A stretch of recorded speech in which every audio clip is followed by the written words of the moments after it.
எல்லாம் வல்ல அருட்பேராற்றலையும் அதன் அனைத்து தன்மாற்ற நிலைகளையும் ஒரு சேர நினைந்து நன்றியுணர்வோடு வணங்கிக் கொள்ளும். ஆசான் அருட்தந்தை வேதாத்திரி மகரிஷி அவர்களே நம்மோடு சுக்குமமாக நிறைந்திருந்து இன்றைய தெய்வீக நிகழ்வுகள் அனைத்தையும் மிக சிறப்பாக நிகழ்த்தி கொடுப்பார். வாழ்க வளம், வாழ்க வளம்,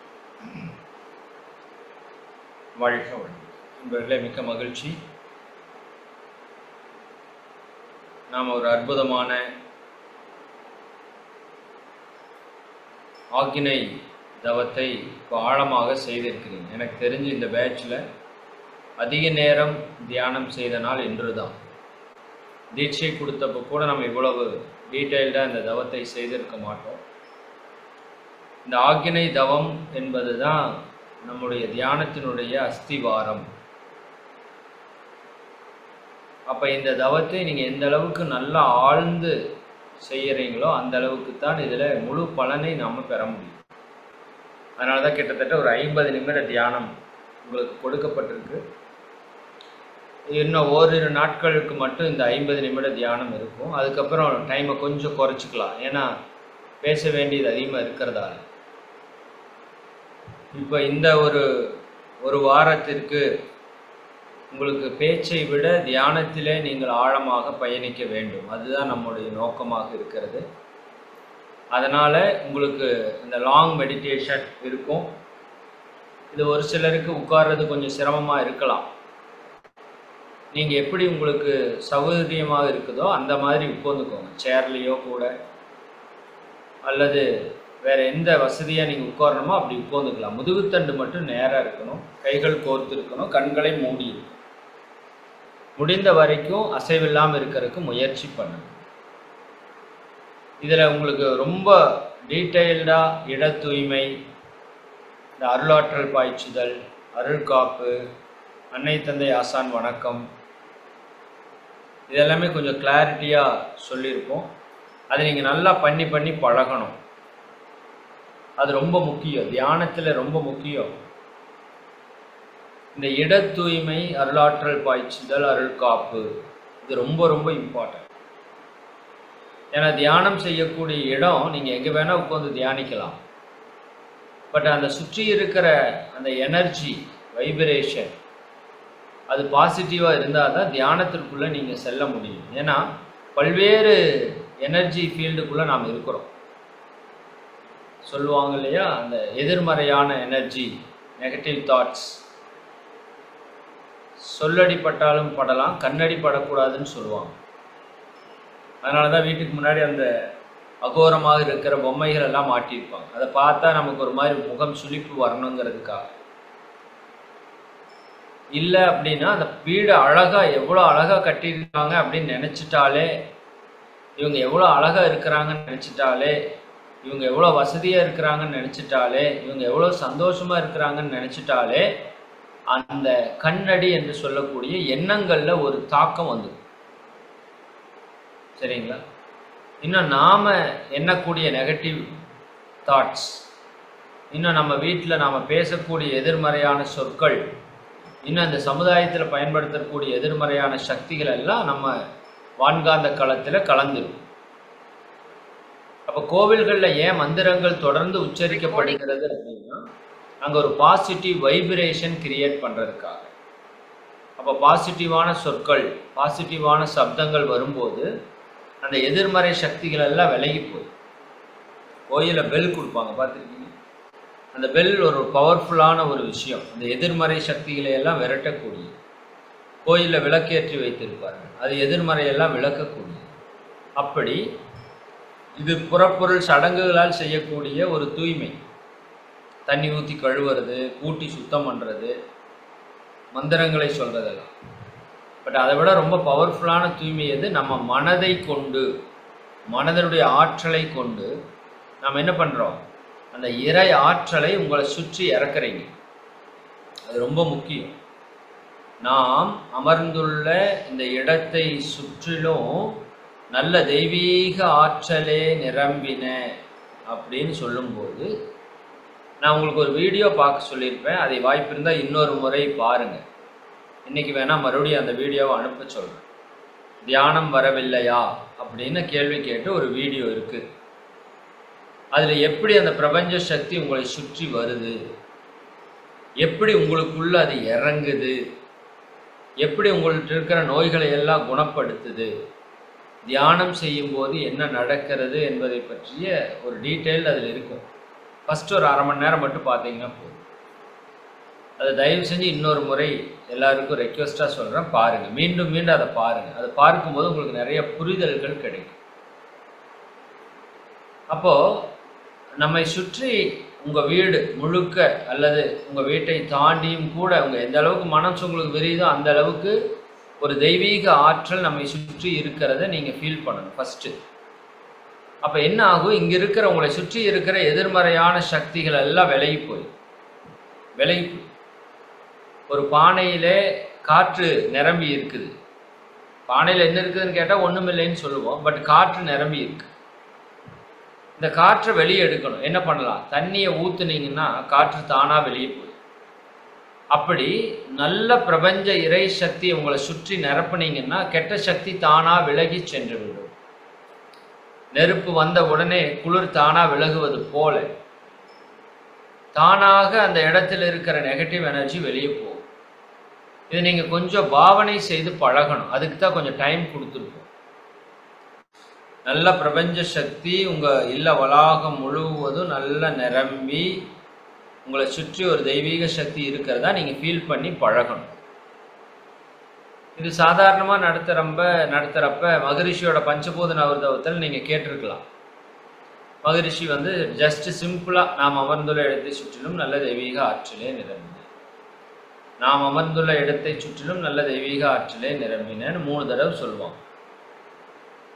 பட் அதில் உங்களுக்கு நேரடியாக அந்த அளவுக்கு ஆழமாக புரிஞ்சிக்க முடியாது.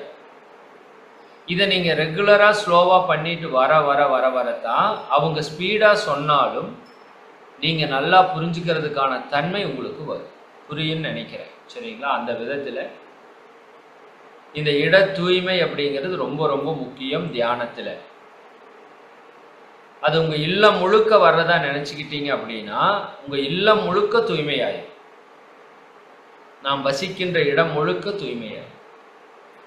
2வது அருளாற்றல் பாய்ச்சுதல். அந்த சக்தி நம்ம உடலுக்குள்ள பாயறதை நம்ம உணர்றோம் இல்லையா? அப்போ நம்மளை சுற்றி தூய்மையாயிடுச்சு. நாம தூய்மையாக இருக்கிறோமா? உங்களுக்கு தீட்சை கொடுக்குறப்ப ஒரு வார்த்தை சொன்னேன், ஞாபகம் இருக்கா? அருட்பேராற்றல் உடலிலே உயிரிலே அலையலையாக பாய்ந்து நிரம்பட்டும், உடலும் உள்ளமும் தூய்மையடையட்டும், மேன்மை பெறட்டும் என்று இந்த ஆற்றலை உங்களுக்கு கொடுத்தேன். வலது பக்கம் இடது பக்கம் நடுவில். அப்போ என்ன பண்ணுறேன், என் கையிலேருந்து ஒரு ஆற்றல் உங்கள் உடலுக்குள்ள பாய்ந்து, அருட்பேராற்றல் உங்கள் உடலிலே உயிரிலே அலையலையாக பாய்ந்து நிரம்பட்டும், உங்கள் உடலும் உள்ளமும் தூய்மை அடையட்டும், மேன்மை பெறட்டும் அப்படின்னா உங்கள்கிட்ட இருக்கிற நெகட்டிவ் சக்தியெல்லாம் வெளியே போகுது. தெய்வீக அருட்பேராற்றல் என்கின்ற அந்த இறை சக்தி உங்களுக்குள்ள நிரம்பட்டும்னு சொல்லியிருக்கிறேன். இதை ஒவ்வொரு நாளும் அடுத்தவங்களே சொல்லணும்னு அவசியம் இல்லை. நீங்களே உள்ள எடுத்துக்கொள்கிற ப்ராசஸ்க்கு பேர் தான் அருளாற்றல் பாய்ச்சுதல். அருள் என்று சொல்லக்கூடிய இறை சக்தியை, அந்த தெய்வீக ஆற்றலை உங்களுக்குள்ள பாய்ச்சக்கூடிய நிகழ்வுக்கு பேர் அருளாற்றல் பாய்ச்சுதல். அது என்ன சொல்றீங்க? அருட்பேராற்றல் உடலிலே உயிரிலே அலை அலையாக பாய்ந்து நிரம்புவதை உணர்கிறோம். அப்போ அந்த ஒரு விஷயம் ரொம்ப ரொம்ப இம்பார்ட்டண்டான விஷயம். நான் வேணா அது உங்களுக்கு இப்போ ஒரு காட்சியாக காமிக்கிறேன். முன்னாடி தியானத்தில் காமிச்சேனான்னு தெரியல, பட் ஒரே நிமிடம்.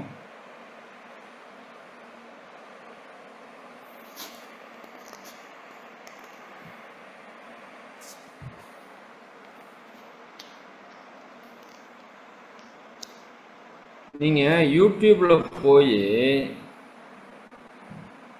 இறை சாதனை மார்க்கத்தில் தியானம் வரவில்லையா அப்படிங்கிற வீடியோ போட்டிங்கன்னா இந்த வீடியோ வரும்.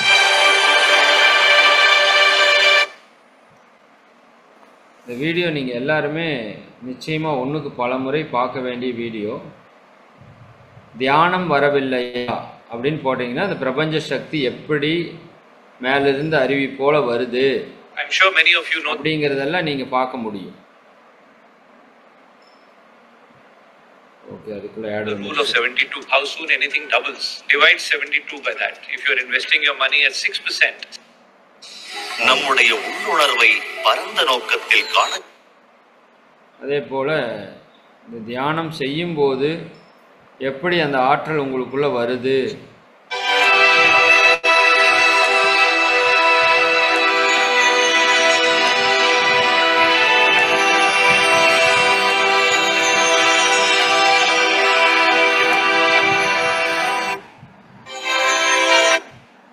சக்தி உடல் முழுவதும் சக்தி வடிவத்தின் மூலமா. இப்போ நீங்கள் மெடிடேஷன் பண்ணுறப்ப இது நடக்குது. பட் அதே சமயம் அருளாற்றல் பாய்ச்சுதல் அப்படின்னு நடக்கும்போதும் அந்த பிரபஞ்ச சக்தி என்ன பண்ணுதுங்க, உங்களுக்குள்ள அபரிமிதமாக வருவதை உங்களால் உணர முடியும்.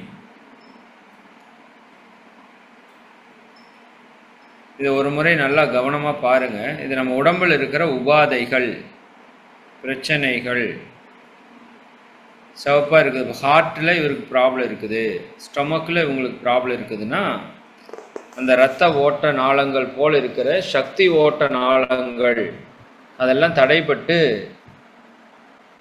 இருக்கிறத பார்க்குறோம். இப்போ அருளாற்றல் பாய்ச்சுதல், அருட்பேராற்றல் அப்படிங்கிற அந்த பிரபஞ்ச சக்தி நம்ம உடலில், உயிரில் அப்படியே பாய்ந்து நிரம்புறதை பாருங்கள். இப்படி உச்சியிலிருந்து பாதம் வரைக்கும் நீங்கள் நிரம்புறதை உணரணும். இந்த வீடியோ ஒன்றுக்கு ஒரு பல முறை, ஒரு 10 முறை 20 முறை பார்த்து பார்த்து பழகிட்டிங்கன்னா கரெக்டாக 16வது நிமிஷத்தில் இந்த வீடியோ, இந்த காட்சி காமிக்கும்.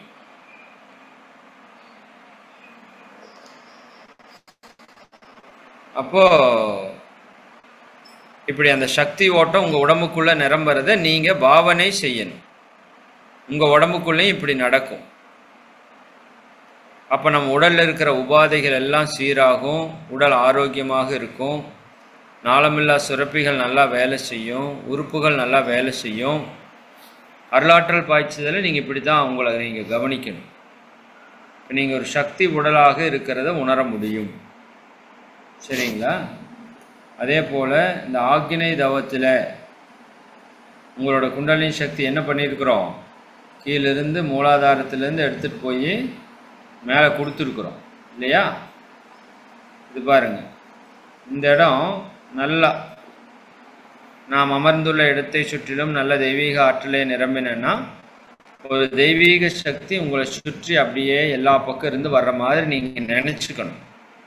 ஒரு பாவனை தான். நீங்கள் நினச்சா எது வேணால் நடக்கும். பிரபஞ்ச சக்தி, இறை சக்தி எல்லாம் நம்ம சொல்கிறது கேட்கும். சரிங்களா? இந்த ஞானக்கண், நெற்றிக்கண் அப்படின்னு சொல்கிற இடம் ப்ராசஸ் ஆகிறது. இந்த இடத்துல பார்த்தீங்கன்னா நம்மளோட மூலாதாரத்தில் இருக்கிற குண்டலினி சக்தியை நம்ம என்ன பண்ணியிருக்கிறோம், மேலே ஏற்றி கொண்டு போய், இப்போ நீங்கள் இப்படி நல்ல அருளாற்றல் பாய்ச்சுதல் செய்யும்போது நம்மளோட மூலாதாரத்தில் இருக்கிற சக்தி இங்கே பாருங்கள் மேலே வருதா, மணிப்பூரகம், அநாகதம், விசுக்தி, ஆக்னிக்கு வரும். இப்படி தான் உங்களோட ஆக்னா சக்கரம் இப்போ வேலை செஞ்சிட்ருக்கு. சரிங்களா? ஆக்னை ரொம்ப ரொம்ப ஒரு சக்தி மிக்க மையம். இந்த வீடியோவில் ஆக்னா சக்கரத்தை பற்றி நிறையா பேசியிருப்பாங்க. நீங்கள் தயவு செய்து அதை ஒரு முறையாவது பார்த்துருங்க. அன்னைக்கு பார்த்துருப்பீங்க. அன்னைக்கு ஒரு டைம் நான் சொல்லியிருந்தேன். மீண்டும் ஒரு முறை தயவு செய்து இன்றைக்கி பாருங்கள். சரிங்களா? நிச்சயமாக அந்த வாய்ப்பை நீங்கள் சரியாக பயன்படுத்திக்கணும். இந்த ஆக்னியில் பல்வேறு விதமான ஆற்றல்கள் நமக்கு கிடைக்கும். சரிங்களா? குரு மகான்களுடைய ஆசிகளை நம்மால் பெற முடியும். இறை சக்தியோடு இணைய முடியும். சரிங்களா? Right, okay.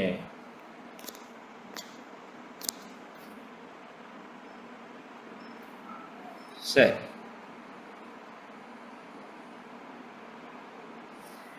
ஓகே. இந்த வீடியோவை ஒன்றுக்கு பல முறை பாருங்கள் அப்படின்னு நான் ரெக்வெஸ்ட்டாக உங்கள்கிட்ட கேட்குறேன். நீங்கள் எவ்வளோ தூரம் பார்க்குறீங்களோ அந்த அளவுக்கு அந்த தியானத்தில் உங்களுக்கு ஒரு நல்ல புரிதல் வந்து கிடைக்கும். நல்ல புரிதல் கிடைக்கும்.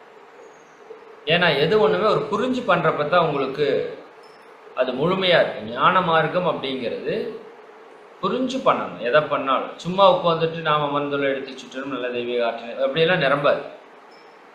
நீங்கள் ஃபீல் பண்ணணும், மனசில் ஃபீல் பண்ணணும். அருட்பேராற்றல் அப்படியே அருவி போல தலை உச்சியில் பாய்ந்து அப்படியே உடல் முழுக்க நிரம்புது. அப்போ அந்த தெய்வீக சக்தி நிரம்போது என்ன ஆகும்? நம்மகிட்ட இருக்கிற தேவையற்ற சக்திகள், நான் சொல்லியிருப்பேன்ல உங்களுக்கு, வினைகள், பதிவுகள், கெட்ட சக்தி எல்லாம் நம்ம உடம்புலேயே இருக்குது. கர்மா இருக்கு. இந்த கர்மா எல்லாம் ஆட்டோமேட்டிக்காக வெளியில் போகிறக்கு ஆரம்பிச்சு. சரிங்களா?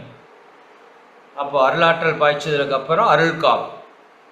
இந்த அருள் காப்புங்கிறது இறை சக்தியை நமக்கு பாதுகாப்பாக அமைக்கக்கூடிய ஒரு செயலுக்கு பேர் தான் அருள் காப்பு அப்படின்னு பேர். சரிங்களா? அப்போ இறை சக்தியை நமக்கு பாதுகாப்பாக நம்ம அமைச்சுக்கிறோம். அது எப்படி? இறை ஆற்றல் என்னை சுற்றி அப்படியே காப்பாக இருக்கிறது. அதுக்கு சொல்லியிருப்பேன்ல, ஒரு பலூனுக்கு மையத்தில் நீங்கள் உட்காந்துருக்கிற மாதிரி நினச்சிப்போங்க அப்படின்னு சொல்லியிருக்கோம். பலூனுக்கு மையத்தில் நீங்கள் உட்காந்துருக்கிற மாதிரி நினச்சிக்கிட்டா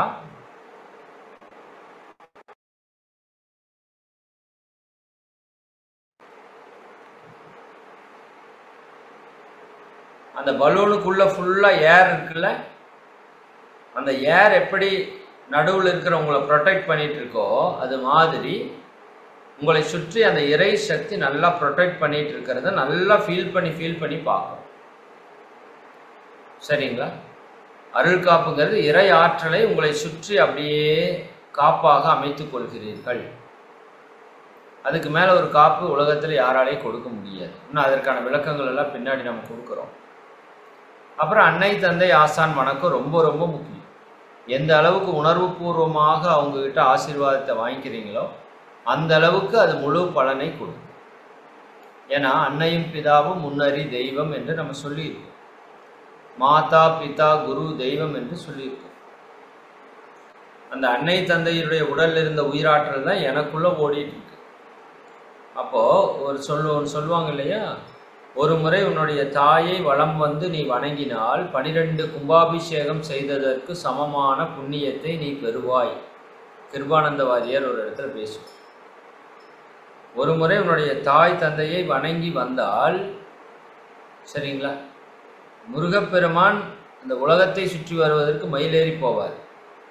விநாயகப் பெருமான் தந்தை தாயே உலகம் என்று அதை சுற்றிடுவார். அப்போ உங்கள் தாய் தந்தையினுடைய ஆசிகள் என்பது நம்ம வாழ்க்கையில் இருக்கிற எல்லா துன்பங்களையும் போக்குவதற்கான ஒரு ஆசி.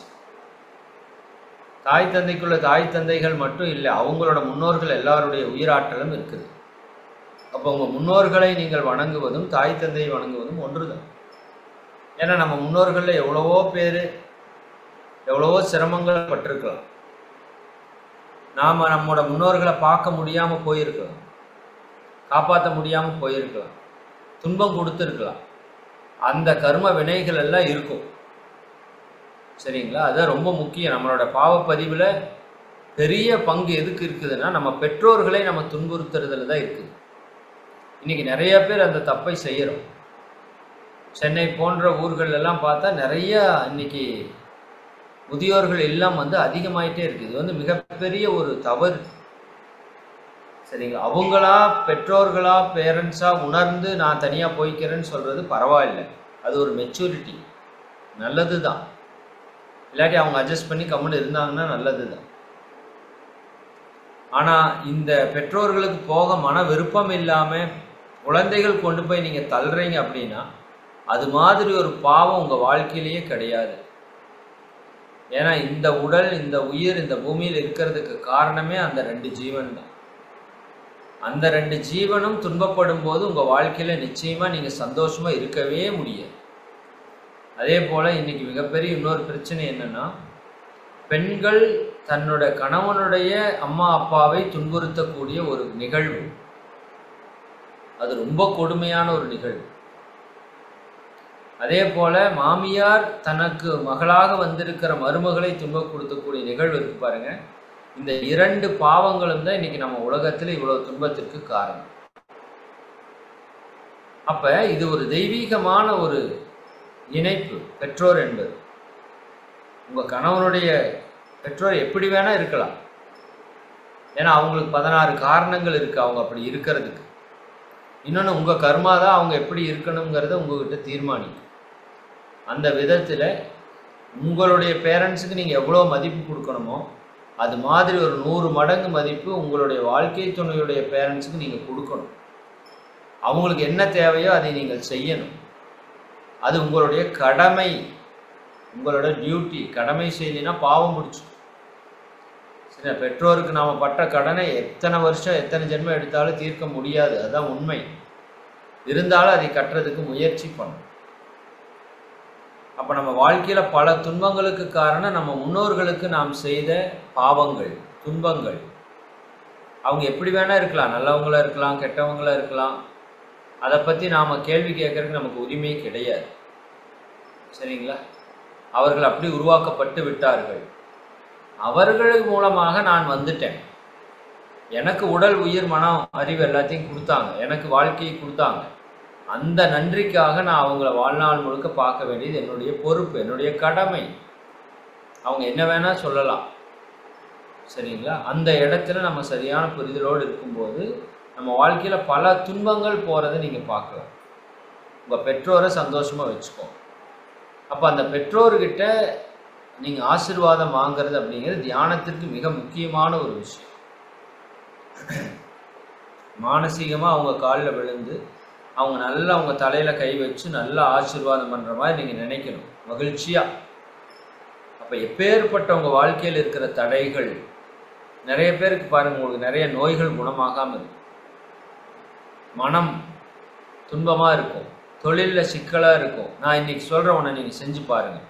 உங்கள் பேரண்ட்ஸை சந்தோஷமாக வச்சுக்கோ. அவங்களுக்கு ஃபோன் பண்ணி பேசினா சந்தோஷம்னா சந்தோஷத்துக்கு கொடுங்க. நீங்கள் போய் பார்த்தா சந்தோஷம்னா சந்தோஷத்துக்கு கொடுங்க. நல்லா சாப்பிட்றதுக்கு பிடிக்கும்னா அவருக்கு வாங்கி கொண்டு போய் கொடுங்க. அவங்க மனசு மகிழ்ச்சி ஆச்சு அப்படின்னா உங்கள் வாழ்க்கையில் இருக்கிற பிரச்சனையெல்லாம் போயிடும். ஆமாம், ரொம்ப முக்கியம். சரிங்களா? அவங்க மன வருத்தப்பட்டு நீங்கள் சந்தோஷமாக இருக்கவே முடியாது. குறிப்பாக பெற்றோர் ஆப்போசிட்டாக இருக்கிற வாழ்க்கை துணையோட அம்மா அப்பா நல்லா இருக்கணும், சந்தோஷமாக இருக்கணும்னு நீங்கள் ஒவ்வொருத்தரும் செயல்படணும். அவங்க தப்பு பண்ணாலும் பரவாயில்ல. சரிங்க? அதுவும் நம்ம கர்மா அப்படி இருக்கு, அதுக்கு அவங்க என்ன பண்ண முடியும்? இதை உணர்ந்து செய்கிறவங்க தான் ஆன்மீகத்திலே உயர்ந்து வர முடியும். அவன் எனக்கு தப்பு பண்ணா அதனால் நான் அவனுக்கு துன்பம் தான் கொடுப்பேன்னா அது சாதாரண மனிதன். இன்னா செய்தார்க்கும் இனியவே செய்யாக்கால் என்ன பயத்ததோ சால்வு என்று சொல்கிறது வள்ளுவம். கெட்டது செஞ்சவங்களுக்கு கூட நல்லது செய்யலைன்னா நீ எல்லாம் மனுஷனா பிறந்ததுக்கு என்ன அர்த்தம் என்று கேட்கிறார். ஒரு ஞானி நடந்து வருகிறார் ஒரு ஆற்றங்கரையோரத்திலே. அந்த ஆற்றங்கரையில் ஒரு பாறை மேலே இருந்து ஒரு தேள் தண்ணிக்குள்ளே விழுந்துருச்சு. தேள் விழுந்துட்டு உள்ளே தவிக்குது, வெளியே வர முடியல. அந்த ஞானி அந்த தேளை பிடித்து மேலே விடுறாரு. விட்டோன்னே அது படக்குன்னு கொட்டிடுச்சு. இவர் வலி தாங்க முடியல, துன்பப்படுகிறார். சரி, என்ன பண்ண முடியும் அப்படின்ட்டு அப்புறம் மறுபடியும் அந்த தேள் மறுபடியும் தண்ணீரை விழுது. மறுபடியும் அதை பிடித்து மேலே விடுகிறார். அது மறுபடியும் கொட்டிடுச்சு. பக்கத்தால் இருக்கிறவங்க பார்த்துட்டே இருக்கிறாங்க. மறுபடியும் 3வது முறை அந்த தேளில் தண்ணீரை விழுது. மறுபடியும் அவர் போய் பிடிக்க போறாரு. எல்லாம் இருக்கிறவங்க எல்லாம் சொல்றாங்க, ஏன் சாமி இப்படி பண்றாரு? அதுதான் கொட்டுது, அதுதான் கொட்டுது, அது ஏன் பிடிச்சு விடுற அப்படின்னு கேட்கிறார். அப்ப சொல்றாரு அவரு, தேள் தன்னுடைய குணத்தை மாற்றிக்கொள்ளவில்லை. கொட்டுவது அதனுடைய குணம், காப்பாற்றுவது என்னுடைய குணம். தேளே அதனோட குணத்தை மாற்றிக்கொள்ளாத போது நான் ஏன் அந்த குணத்தை மாற்றிக்கொள்ள வேண்டும் கேட்கிறேன். பிறருக்கு நன்மை செய்வது என்பது மனித குணம். பிறருக்கு துன்பம் கொடுப்பது என்பது விலங்கு குணம். மனித குணம் பிறருக்கு நன்மை செய்வது. நன்மை செய்யலைன்னா நம்ம மனுஷங்களே கிடையாது. இன்னா செய்தார்க்கும் இனியவே செய்யாக்கால். உனக்கு துன்பம் கொடுத்தவர்களுக்கு கூட நீ நல்லது செய்ய முடியவில்லை என்றால் நீ மனிதனே கிடையாது. இன்னா செய்தாரை ஒருத்தல் அவர் நாண நன்னயம் செய்துவிட. கொஞ்சமா நன்னயம் செய்யக்கூடாது. இன்னா செய்தாரை ஒருத்தல். உனக்கு துன்பம் கொடுத்தவரை நீ ஏதாவது பழி வாங்கணும்னா என்ன பண்ணு? அவர் நாணி போகும்படி, வெட்கப்படும்படி நீ அவருக்கு நல்லது செய். அட இவனுக்கு போய் இப்படி செஞ்சுட்டுமேன்னு அவர் கூனி குறுகி நிற்கணும். அப்படி நீ நல்லது செய்யணும்னு தான் சொல்றாரு வள்ளுவர். ஆனால் நாம் துன்பம் கொடுத்தவருக்கு துன்பம் கொடுத்து கொண்டே இருக்கும். கல்லுக்கு கண் பல்லுக்கு பல் அப்படின்னு போயிட்டே இருந்தால் உலகத்தில் துன்பம் தான் மிச்சம். அந்த விதத்தில் உங்கள் பெற்றோர்களை தயவு செய்து நல்லா பார்த்துக்கோங்க. உங்கள் வாழ்க்கையில் இருக்கிற பல பிரச்சனைகளுக்கு காரணம் நீங்கள் உங்கள் பெற்றோர்களை சந்தோஷமாக வச்சுக்கல. அதற்குன்னு என் பெற்றோர் தண்ணி அடிக்கிற காசு கேட்குறாரு எங்கள் அப்பா, அவருக்கு நான் கொடுக்கட்டுமானா அப்படி நான் சந்தோஷத்தை சொல்லலை. சரிங்களா? அதில் அவங்க தப்பு பண்ணுறதுக்கு நீங்கள் துணை போகணும்னு சொல்லலை. பட் அவங்க சந்தோஷமாக இருக்கிறதுக்கு, இப்போது என்னோட பெற்றோர் நானும் என்னோட சகோதரியும் சந்தோஷமாக பேசி மகிழ்ச்சியாக ஒருத்தர் புரிஞ்சுட்டு இருந்தால் தான் அவருக்கு சந்தோஷமாக இருக்கும். இப்போ நீங்கள் உங்களோட அண்ணனோ அக்காவோ அம்மாவோ தங்கச்சியோ யாரோ ஒருத்தர் கூட நீங்கள் பேசாமல் இருக்கிறீங்கன்னா அது உங்கள் பெற்றோருக்கு மிகப்பெரிய மனபாரத்தை ஏற்படும். நாளைக்கு உங்கள் குழந்தைய 2 பேசாமல் இருக்கிறப்ப தான் அந்த புத்தி உங்களுக்கு வரும். அந்த வழி உங்களுக்கு தெரியும். தான் பெற்ற 2 குழந்தைகளும் பேசாமல் இருக்கிறத பார்த்தா அதை விட அந்த துன்பம் அந்த பெற்றோருக்கு கிடையாது. அதே போல் தன் பையன் கெட்ட பேர் வாங்குறான்னா அதை விட துன்பம் அந்த பெரிய பெற்றோருக்கு கிடையாது. அப்போ நான் நல்லபடியாக வாழணும், என் குடும்பத்தை நான் நல்லா வச்சுக்கணும், என் உறவுகளோட நான் சந்தோஷமாக இருக்கணும், 4 பேருக்கு நான் உதவி செய்கிறவனாக இருக்கணும் அப்படின்னா உங்கள் பேரண்ட்ஸ்க்கு மன மகிழ்ச்சியாக இருக்கும். அப்படி பெற்றோருக்கு செய்ய வேண்டிய கடமையை நீங்கள் சரியாக செய்யணும். உங்கள் அக்காவோ தங்கச்சியோ அண்ணனோ தம்பியோ உங்களுக்கு பிடிக்கலாம், பிடிக்காமல் இருக்கலாம், உங்களுக்கு நல்லது செஞ்சுருக்கலாம், கெட்டதும் செஞ்சுருக்கலாம். ஆனால் அவர்களோடு இணக்கமாக இருக்க வேண்டியது உங்களுடைய கடமை. அவங்க உங்கள் கர்மாவுக்கு தகுந்த மாதிரி தான் செயல்படுவாங்க. இது எல்லாம் நீங்கள் புரிஞ்சிடணும். இதெல்லாம் பெரிய ஆழமான தத்துவங்கள். இதெல்லாம் குடும்ப அமைதியில் நம்ம பேசுவோம் பின்னாடி. அப்போ உங்கள் பெற்றோரை மகிழ்ச்சியாக வைத்துக் கொள்ளுங்கள். குறிப்பாக உங்கள் மாமனார் மாமியாரை மகிழ்ச்சியாக வச்சுக்கோங்க. நிறைய பேர் என்னன்னு கூட சட்டையே பண்ணுறதில்லை. சண்டை போடாமல் இருக்கிறது ஒரு பக்கம், 2வது அவங்க தேவையை நம்ம பூர்த்தி செய்யணும். அவங்க அம்மா வீட்டில் இருந்தாலும் அக்கா வீட்டில் இருந்தாலும் அப்பா வீட்டில் இருந்தாலும் அண்ணன் வீட்டில் இருந்தாலும் நீங்கள் அவங்களுக்குன்னு செய்ய வேண்டியது செய்யணும்.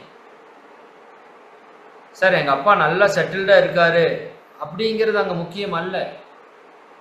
நீங்கள் ஒருத்தர்கிட்ட 10 லட்ச ரூபா கடன் வாங்குறீங்க, அவர் ரொம்ப செட்டில்டாக இருக்கார், கோடீஸ்வரராக இருக்கார், திருப்பி கொடுப்பீங்களா? கொடுக்க மாட்டீங்க. கொடுப்பீங்கல்ல? சார் அவர் பெரிய கோடீஸ்வரர் சார், நாங்கள் கொடுத்தா சார் அவர் வாழ போகிறார் அப்படி சொல்லுவீங்களா? பெற்றுவார் அவர். அதே மாதிரி தான் பெற்றவர்களுக்கு கொடுக்க வேண்டியதை திருப்பி கொடுக்க வேண்டும். அவங்க அதை திருப்பி கொடுத்தா வாங்கிக்கிங்க, அது தப்பில்லை. சரிங்களா?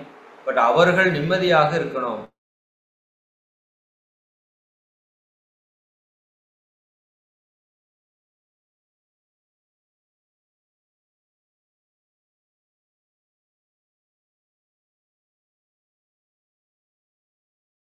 அப்பா பையனா நடிச்சிருப்பாங்க, அந்த ஒரு ஷர்ட்டை வாங்கி கொடுத்துருப்பா. அது வரைக்கும் அவனை தண்டச்சோறு அது இதுன்னு திட்டிகிட்டே இருப்பார் அவங்க அப்பா. பட் ஒரு நாள் அந்த ஜிப்பா அவனோட ஃபஸ்ட்டு சம்பளத்தில் வாங்கி கொடுத்தனே அவருக்கு ஒரு பெருமை வரும் பாருங்க, என் பையன் வாங்கி கொடுத்தது. ஆமாம், அவருக்கு இல்லாதது இல்லை, அவர் தான் அவனையே வளர்த்துறாரு, அத்தனை நாள் காசு கொடுத்தாரு. என்னன்னாலும் என் பையன் வாங்கி கொடுத்தது, என் புள்ள வாங்கி கொடுத்தது, அந்த ஒரு சந்தோஷம் இருக்கு பாருங்க, அது கொடுக்கணும் அவங்களுக்கு. தயவு செய்து உங்கள் பெற்றோர்களை மகிழ்ச்சியாக வைத்துக் கொள்ளுங்கள் நண்பர்களே. அதுதான் உங்கள் உடலில் நோய் போகிறதுக்கான அடிப்படை, உங்கள் மனதில் சிக்கல் போகிறதுக்கான அடிப்படை, உங்கள் வாழ்க்கையில் இருக்கிற பிரச்சனையெல்லாம் களையிறதுக்கான அடிப்படை. இதான் பெற்றோர்கள் சாபம் என்று சொல்லுவார். இப்படி நம்ம முன்னோர்கள் எத்தனையோ பேரை நம்ம சரியாக பார்க்காம விட்டுருக்கோம். அவங்க எல்லாத்தையும் நினச்சி அவங்க எல்லாரும் உங்களை ஆசீர்வாதம் பண்ணுற மாதிரி அவங்கள நன்றி சொல்லி வணங்குற மாதிரி நீங்கள் நினைத்து கொள்ளணும். அது தவத்திற்கு ரொம்ப ரொம்ப அவசியம். அதே மாதிரி குருமகானுடைய ஆசிகளை வாங்கிக்கிறீங்க, எல்லா மகான்களுடைய ஆசையும் வாங்கி நீங்கள் அந்த தியானத்தை தொடங்குறீங்க. இப்படி தான் தியானம் தொடங்கணும். இது ஆரம்பத்தில் கொஞ்சம் நீண்ட நேரம் செஞ்சு பழகணும். அப்புறம் நீங்கள் சீக்கிரம் நினச்சாலே அது வந்துடும். இன்றைக்கி நாங்கள்லாம் ஒரு முறை சொன்னாலே அந்த தன்மைக்கு வந்துடுவோம். ஏன்னா 20 வருஷமாக அதை பண்ணிகிட்டே இருக்கோம். நீங்களும் வந்துடலாம். கொஞ்ச நாள் நீங்கள் அதை மெதுவாக பண்ணி பழகும். அதே மாதிரி ஆக்னியில் ஆழ்ந்து ஆழ்ந்து ஆழ்ந்து ஆழ்ந்து போய் பழகும். சரிங்களா? பழக்கம்தான். அதுக்காக தான் இது டீப்பாக மெடிடேஷன் கொடுக்குறோம். நீங்கள் அந்த வாய்ப்பை சரியாக பயன்படுத்தி அந்த டீப் மெடிடேஷன் இன்னொரு 1 வாரத்துக்கு தான் நடக்கும். அதுக்கப்புறம் எப்பவும் போல் ஒரு அரை மணி நேரம் தியானமாக மாறிடும். அப்புறம் சப்ஜெக்ட் அதிகமாக நம்ம பேசுவோம். அதனால் தியானம் ஏன் இவ்வளோ முக்கியம், அதிக நேரம் கொடுக்குறாங்கன்னு உங்களுக்கு புரியாமல் இருக்குதோ அப்படிங்கிறதுனால தான் நான் இன்றைக்கி அதை விளக்கத்தமாக சொல்லியிருக்கிறேன். அதுக்கு பின்னாடி வாழ்த்தும் பயணம்னு ஒரு பெரிய டாபிக் இருக்குது. அதையெல்லாம் நம்ம அடுத்தடுத்த வகுப்புகளில் பார்ப்போம். அதனால் காலை மாலை 2 நேரமும் விடாமல் இந்த தியானத்தை நீங்கள் செஞ்சுட்டு வரணும். இன்றைக்கி இந்த ஆக்ஞை தவத்தை உங்களுக்கு லிங்க் அனுப்புகிறோம், சரிங்களா? அந்த ஆக்ஞை தவத்தை போட்டு நீங்கள் சாயங்காலம் பண்ணுங்கள். எப்படி பஞ்சபூதனாவர் தவம் நீங்கள் போட்டு பண்ணீங்களோ அதே மாதிரி இறை மதன் ஆக்ஞை தியானம் அப்படின்னு யூடியூப்பில் அடித்தாலே வந்துடும். இல்லாட்டி ஆக்ஞை தவம் வேதாத்திரி மகரிஷின்னு போட்டிங்கன்னா நிறைய தவம் வரும். அதில் 20 நிமிஷம் 30 நிமிஷம் 40 நிமிஷம்னு நிறைய டைமிங் இருக்கும், சரிங்களா? அதில் என்னோடய தவம் 50 நிமிஷம் இருக்கும். கொஞ்சம் ஆழமாக கொடுத்துருப்போம். அப்படி பண்ணி பழகணும். நீங்கள் ஆரம்பத்துலேருந்தே ஆழமாக பண்ணி பழகிக்கணும். சரி, இப்போ நீங்கள் கிட்டத்தட்ட 2 மாதமாக தவம் பண்ணிட்டு வந்துட்டீங்க. ஃபஸ்ட்டு மாதம் கொஞ்சம் நேரம் கொடுத்தோம் மூச்சு. அடுத்த மாதம் பஞ்சபூதனாவது அரை மணி நேரம் செஞ்சு பழகிட்டீங்க.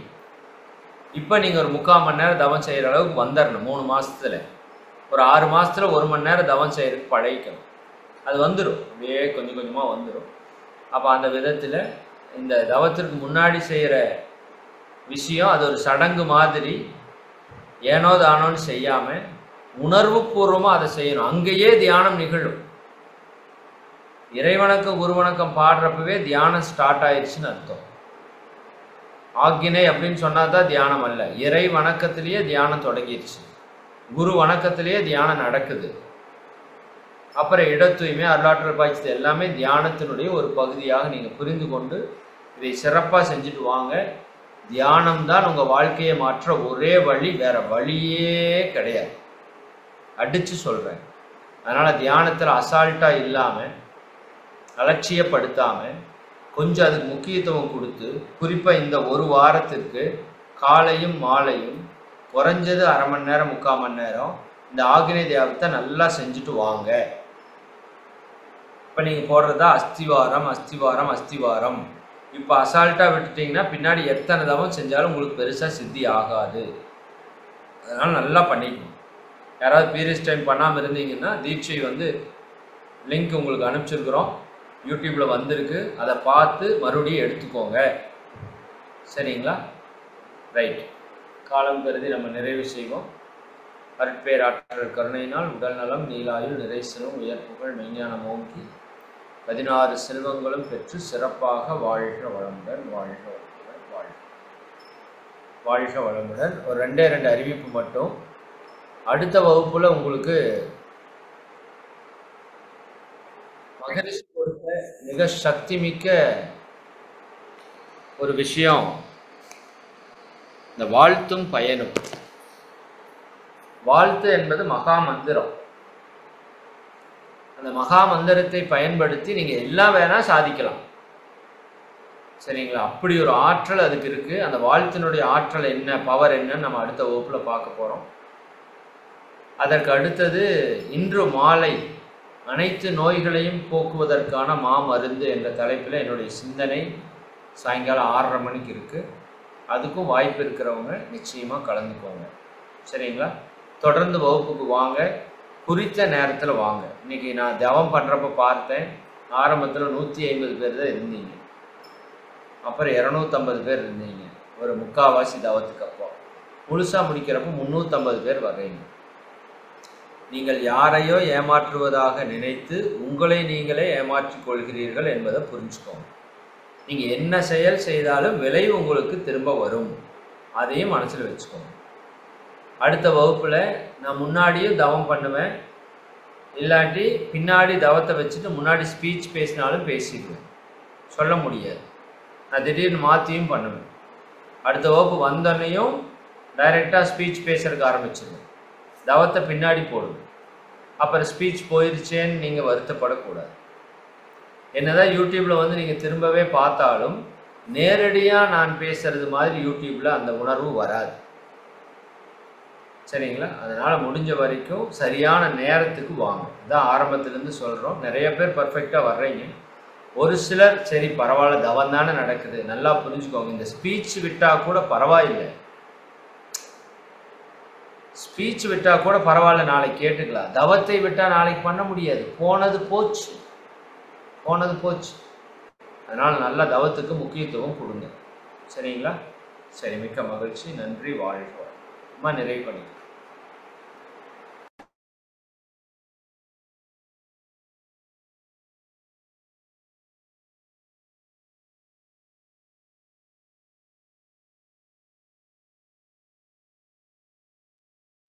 வாழ்க வளமுடன் ஐயா. இன்று ஆழ்ந்த ஒரு ஆக்கினை தவத்தை இயற்றி அதன் பிறகு இடை தூய்மை, அருளாற்றல் பாய்ச்சுதல், காப்பு என்ற 3 தவத்திற்கு முன் உள்ள அந்த இது பத்தி நிறைய ஆழ்ந்த ஒரு சிந்தனையை கொடுத்தீங்க ஐயா. அதாவது இட தூய்மை எதுக்காக அப்படின்னா, நம்ம சுத்தி இருக்கிற இடத்துல இருக்கிற எதிர்மறையான எண்ணமும் நம்மளோட கெட்ட விஷயங்கள் எல்லாம் போறதுக்கும், அது மாதிரி அருளாற்றல் பாய்ச்சும் போது நம்மளோட உடம்புல தூய்மை அடையிறதும், காப்பு சொல்லும் போது நம்மளோட நமக்கு அந்த தவத்துல எந்த ஒரு டிஸ்டர்பன்ஸும் இல்லாம இருக்கிறதும், அதுக்கப்புறம் நம்ம தன் தாய் தந்தை குருவிட்ட ஆசீர்வாதம் வாங்குவோம். அப்படி வாங்கும் போது நம்ம கிட்ட இருக்கிற கெட்ட விஷயங்கள் எல்லாம் போய் நல்ல விஷயங்களை நம்ம ஏத்துக்கிற அந்த தாட்டை பத்தியும் சொன்னீங்க ஐயா. மிக சிறப்புங்க ஐயா. நன்றிங்க ஐயா. நாம் அனைவரும் மனதில ஐயா இறையாசிரியர் மதன்குமார் ஐயாவை மனதில் நினைத்து வாழ்த்துவோம். இறையாசிரியர் மதன்குமார் ஐயா அவர்கள் வாழ்க வளமுடன். இறையாசிரியர் மதன்குமார் ஐயா அவர்கள் வாழ்க வளமுடன். இறையாசிரியர் மதன்குமார் ஐயா அவர்கள் அருட்பேர் ஆற்றல் கருணையினால் உடல் நலம், நீளாயுள், நிறை செல்வம், உயிர் புகழ், மெய்ஞானம் மூட்டி வாழ்க வளமுடன், வாழ்க வளமுடன், வாழ்க வளமுடன். அடுத்ததாக உலக நல வாழ்த்து சிவஸ்ரீ அம்மா. வாழ்க வளமுடன் அம்மா. உலக நல வாழ்த்து.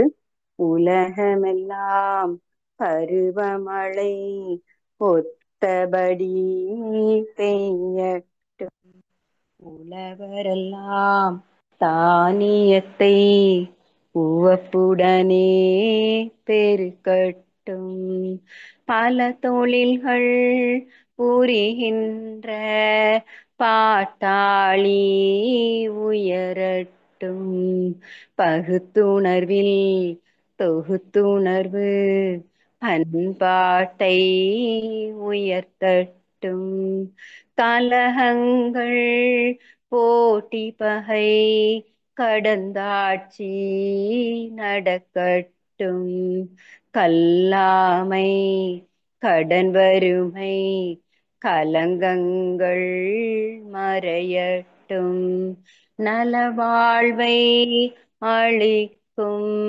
மெய்ஞான ஒளி வீசட்டும், நம் கடமை அறவாழ்வின் நாட்டத்தே சிறக்கட்டும், நம் கடமை அறவாழ்வின் நாட்டத்தே சிறக்கட்டும், நம் கடமை அறவாழ்வின் நாட்டத்தே சிறக்கட்டும், வாழ்க வையகம் வாழ்க வளமுடன், வாழ்க வையகம் வாழ்க வளமுடன், வாழ்க வையகம் வாழ்க வளமுடன்.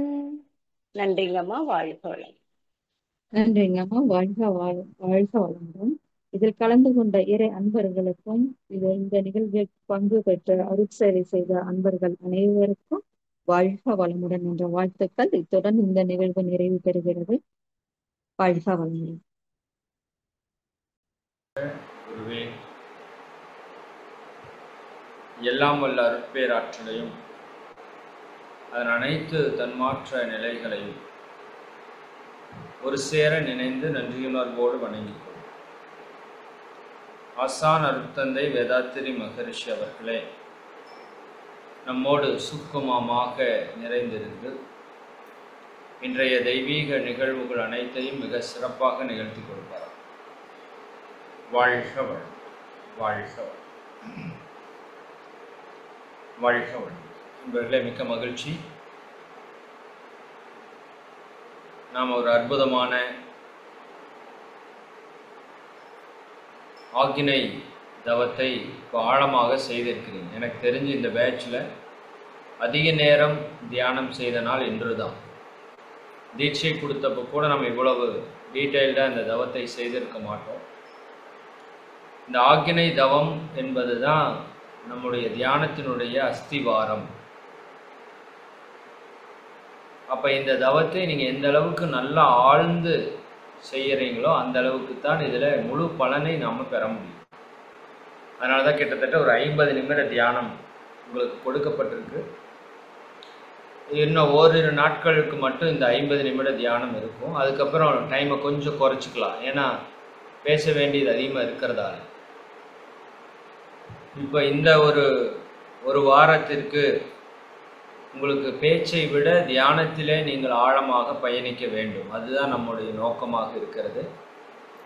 அதனால் உங்களுக்கு இந்த லாங் மெடிடேஷன் இருக்கும். இது ஒரு சிலருக்கு உட்கார்றது கொஞ்சம் சிரமமாக இருக்கலாம். நீங்கள் எப்படி உங்களுக்கு சௌகரியமாக இருக்குதோ அந்த மாதிரி உட்காந்துக்கோங்க. சேர்லேயோ கூட அல்லது வேறு எந்த வசதியாக நீங்கள் உட்காரணுமோ அப்படி உட்காந்துக்கலாம். முதுகுத்தண்டு மட்டும் நேராக இருக்கணும், கைகள் கோர்த்து இருக்கணும், கண்களை மூடி முடிந்த வரைக்கும் அசைவில்லாமல் இருக்கிறதுக்கு முயற்சி பண்ணணும். இதில் உங்களுக்கு ரொம்ப டீட்டெயில்டாக இட தூய்மை, இந்த அருளாற்றல் பாய்ச்சுதல், அருள் காப்பு, அன்னை தந்தை ஆசான் வணக்கம், இதெல்லாமே கொஞ்சம் கிளாரிட்டியாக சொல்லியிருப்போம். அதை நீங்கள் நல்லா பண்ணி பழகணும். அது ரொம்ப முக்கியம், தியானத்தில் ரொம்ப முக்கியம். இந்த இட தூய்மை, அருளாற்றல் பாய்ச்சுதல், அருள் காப்பு, இது ரொம்ப ரொம்ப இம்பார்ட்டன்ட். ஏன்னா தியானம் செய்யக்கூடிய இடம் நீங்கள் எங்கே வேணால் உட்காந்து தியானிக்கலாம். பட் அந்த சுற்றி இருக்கிற அந்த எனர்ஜி வைப்ரேஷன் அது பாசிட்டிவாக இருந்தால் தான் தியானத்திற்குள்ளே நீங்கள் செல்ல முடியும். ஏன்னா பல்வேறு எனர்ஜி ஃபீல்டுக்குள்ளே நாம் இருக்கிறோம். சொல்லுவாங்க இல்லையா, அந்த எதிர்மறையான எனர்ஜி, நெகட்டிவ் தாட்ஸ், சொல்லடிப்பட்டாலும் படலாம், கண்ணடி படக்கூடாதுன்னு சொல்லுவாங்க. அதனால தான் வீட்டுக்கு முன்னாடி அந்த அகோரமாக இருக்கிற பொம்மைகள் எல்லாம் மாட்டியிருப்பாங்க. அதை பார்த்தா நமக்கு ஒரு மாதிரி முகம் சுளிப்பு வரணுங்கிறதுக்காக. இல்லை அப்படின்னா அந்த வீடு அழகாக, எவ்வளோ அழகாக கட்டியிருக்காங்க அப்படின்னு நினச்சிட்டாலே, இவங்க எவ்வளோ அழகாக இருக்கிறாங்கன்னு நினச்சிட்டாலே, இவங்க எவ்வளோ வசதியாக இருக்கிறாங்கன்னு நினச்சிட்டாலே, இவங்க எவ்வளோ சந்தோஷமாக இருக்கிறாங்கன்னு நினச்சிட்டாலே, அந்த கண்ணடி என்று சொல்லக்கூடிய எண்ணங்களில் ஒரு தாக்கம் வந்துடும். சரிங்களா? இன்னும் நாம் எண்ணக்கூடிய நெகட்டிவ் தாட்ஸ், இன்னும் நம்ம வீட்டில் நாம் பேசக்கூடிய எதிர்மறையான சொற்கள், இன்னும் இந்த சமுதாயத்தில் பயன்படுத்தக்கூடிய எதிர்மறையான சக்திகள் எல்லாம் நம்ம வான்காந்த களத்தில் கலந்துடும். அப்போ கோவில்களில் ஏன் மந்திரங்கள் தொடர்ந்து உச்சரிக்கப்படுகிறது அப்படின்னா, அங்கே ஒரு பாசிட்டிவ் வைப்ரேஷன் கிரியேட் பண்ணுறதுக்காக. அப்போ பாசிட்டிவான சொற்கள், பாசிட்டிவான சப்தங்கள் வரும்போது அந்த எதிர்மறை சக்திகள் எல்லாம் விலகி போய் கோயிலில் பெல் கொடுப்பாங்க, பார்த்துருக்கீங்க? அந்த பெல் ஒரு பவர்ஃபுல்லான ஒரு விஷயம். அந்த எதிர்மறை சக்திகளை எல்லாம் விரட்டக்கூடிய. கோயிலில் விளக்கேற்றி வைத்திருப்பார்கள், அது எதிர்மறையெல்லாம் விளக்கக்கூடிய. அப்படி இது புறப்பொருள் சடங்குகளால் செய்யக்கூடிய ஒரு தூய்மை. தண்ணி ஊற்றி கழுவுறது, கூட்டி சுத்தம் பண்ணுறது, மந்திரங்களை சொல்கிறதெல்லாம். பட் அதை விட ரொம்ப பவர்ஃபுல்லான தூய்மை எது? நம்ம மனதை கொண்டு, மனதனுடைய ஆற்றலை கொண்டு நாம் என்ன பண்ணுறோம்? அந்த இறை ஆற்றலை உங்களை சுற்றி இறக்குறீங்க. அது ரொம்ப முக்கியம். நாம் அமர்ந்துள்ள இந்த இடத்தை சுற்றிலும் நல்ல தெய்வீக ஆற்றலே நிரம்பின அப்படின்னு சொல்லும்போது, நான் உங்களுக்கு ஒரு வீடியோ பார்க்க சொல்லியிருப்பேன். அதை வாய்ப்பு இருந்தால் இன்னொரு முறை பாருங்கள். இன்றைக்கி வேணால் மறுபடியும் அந்த வீடியோவை அனுப்ப சொல்கிறேன். தியானம் வரவில்லையா அப்படின்னு கேள்வி கேட்டு ஒரு வீடியோ இருக்குது. அதில் எப்படி அந்த பிரபஞ்ச சக்தி உங்களை சுற்றி வருது, எப்படி உங்களுக்குள்ள அது இறங்குது, எப்படி உங்கள்கிட்ட இருக்கிற நோய்களை எல்லாம் குணப்படுத்துது, தியானம் செய்யும்போது என்ன நடக்கிறது என்பதை பற்றிய ஒரு டீட்டெயில் அதில் இருக்கும். ஃபஸ்ட்டு ஒரு 1/2 மணி நேரம் மட்டும் பார்த்தீங்கன்னா போதும். அதை தயவு செஞ்சு இன்னொரு முறை எல்லாருக்கும் ரெக்வெஸ்ட்டாக சொல்கிறேன், பாருங்கள். மீண்டும் மீண்டும் அதை பாருங்கள். அதை பார்க்கும்போது உங்களுக்கு நிறைய புரிதல்கள் கிடைக்கும். அப்போது நம்மை சுற்றி உங்கள் வீடு முழுக்க அல்லது உங்கள் வீட்டை தாண்டியும் கூட உங்கள் எந்த அளவுக்கு மனசு உங்களுக்கு விரியுதோ அந்த அளவுக்கு ஒரு தெய்வீக ஆற்றல் நம்மை சுற்றி இருக்கிறத நீங்கள் ஃபீல் பண்ணணும் ஃபஸ்ட்டு. அப்போ என்ன ஆகும், இங்கே இருக்கிற உங்களை சுற்றி இருக்கிற எதிர்மறையான சக்திகள் எல்லாம் விலகி போய் ஒரு பானையிலே காற்று நிரம்பி இருக்குது. பானையில் என்ன இருக்குதுன்னு கேட்டால் ஒன்றும் இல்லைன்னு சொல்லுவோம், பட் காற்று நிரம்பி இருக்கு. இந்த காற்றை வெளியே எடுக்கணும். என்ன பண்ணலாம், தண்ணியை ஊற்றுனீங்கன்னா காற்று தானாக வெளியே போய். அப்படி நல்ல பிரபஞ்ச இறை சக்தி உங்களை சுற்றி நிரப்புனீங்கன்னா கெட்ட சக்தி தானாக விலகி சென்று விடும். நெருப்பு வந்த உடனே குளிர் தானாக விலகுவது போல தானாக அந்த இடத்துல இருக்கிற நெகட்டிவ் எனர்ஜி வெளியே போகும். இது நீங்கள் கொஞ்சம் பாவனை செய்து பழகணும். அதுக்கு தான் கொஞ்சம் டைம் கொடுத்துருப்போம். நல்ல பிரபஞ்ச சக்தி உங்கள் இல்ல வளாகம் முழுவதும் நல்லா நிரம்பி உங்களை சுற்றி ஒரு தெய்வீக சக்தி இருக்கிறதா நீங்கள் ஃபீல் பண்ணி பழகணும். இது சாதாரணமாக நடத்துகிறப்ப மகரிஷியோட பஞ்சபூத நவர்தவத்தில் நீங்கள் கேட்டிருக்கலாம். மகரிஷி ஜஸ்ட் சிம்பிளாக நாம் அமர்ந்துள்ள இடத்தை சுற்றிலும் நல்ல தெய்வீக ஆற்றலே நிரம்பின, நாம் அமர்ந்துள்ள இடத்தை சுற்றிலும் நல்ல தெய்வீக ஆற்றலே நிரம்பினேன்னு 3 தடவை சொல்லுவாங்க.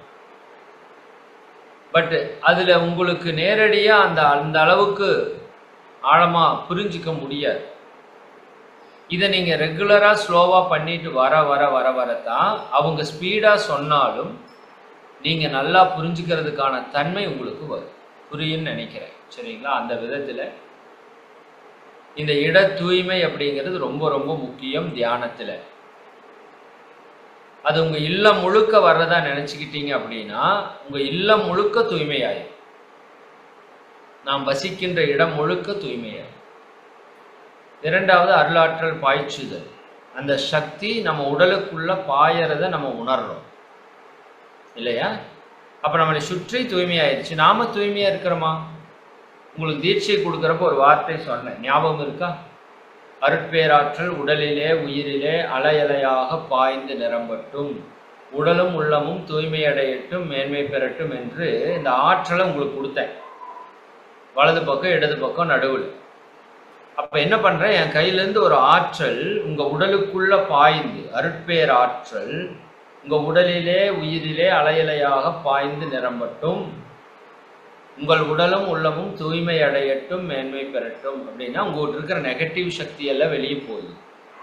தெய்வீக அருட்பேராற்றல் என்கின்ற அந்த இறை சக்தி உங்களுக்குள்ள நிரம்பட்டும்னு சொல்லியிருக்கிறேன். இது ஒவ்வொரு நாளும் அடுத்தவங்களே சொல்லணும்னு அவசியம் இல்லை. நீங்களே உள்ள எடுத்துக்கொள்கிற ப்ராசஸ்க்கு பேர் தான் அருளாற்றல் பாய்ச்சுதல்.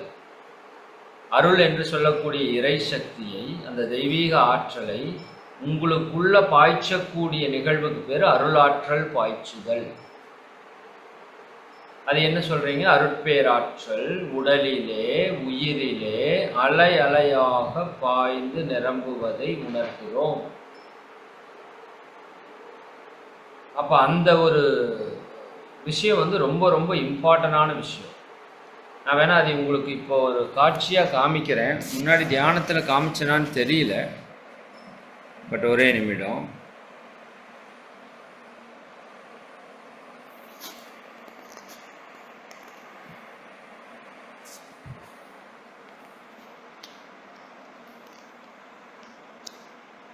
நீங்கள் யூடியூப்பில் போய் இறை சாதனை மார்க்கத்தில் தியானம் வரவில்லையா அப்படிங்கிற வீடியோ போட்டிங்கன்னா இந்த வீடியோ வரும்.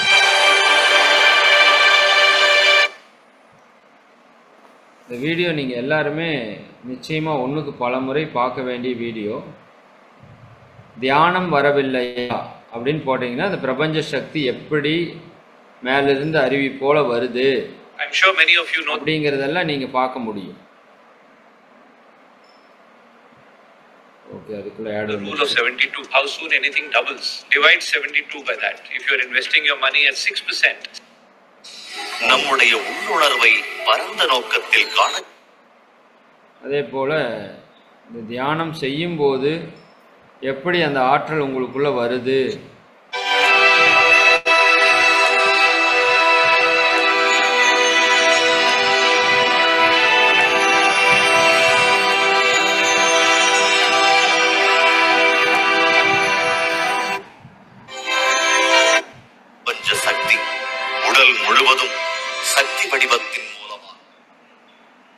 இப்போ நீங்கள் மெடிடேஷன் பண்ணுறப்ப இது நடக்குது.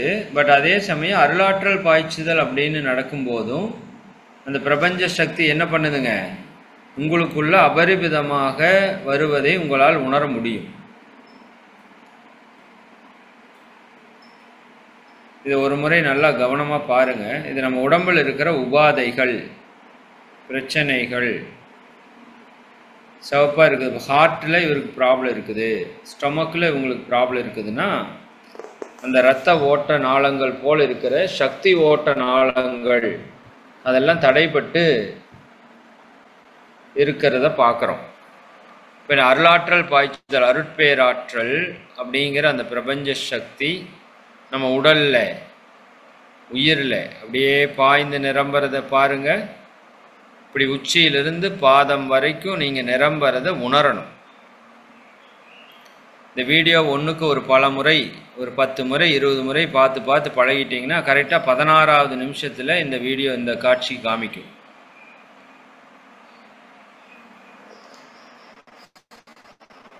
அப்போது இப்படி அந்த சக்தி ஓட்டம் உங்கள் உடம்புக்குள்ளே நிரம்புறதை நீங்கள் பாவனை செய்யணும்.